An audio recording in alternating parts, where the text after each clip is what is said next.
Okay, class, I need y'all to turn on your Sharingan eyeballs and take a close look-see at your hands. Y'all can see them real good now, can't ya? I'm just kidding. Anyways, hello, I'm War, and today I wanted to share a little tip about drawing hands that I don't see highlighted too often. This is the fact that our fingers are actually slightly curved ever so slightly. Some people's fingers are obviously going to be curved more than others, but if you look closely, you can generally see that when we make our fingers straight, they gently curve towards the center of the fingers. Understanding this and learning how to implement it into your hand drawings can make them seem much more lifelike. It is a very subtle curve though, so don't get too carried away with it, okay? Knowing about the curve in the fingers can also help with hand poses besides the outstretched fingers.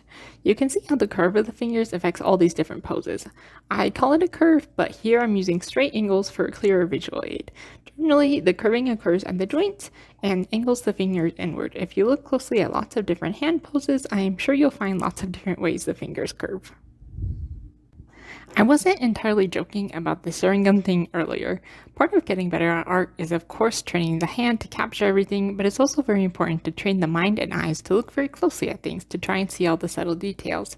It can be pretty fun and exciting to make the discoveries of all those little details by yourself, but sometimes a little tip like this can be helpful. I hope I was able to help move your studies forward and make hands a little bit less intimidating. If you have any questions about anything, or if there's another topic you'd like me to cover, please feel free to let me know in the comments.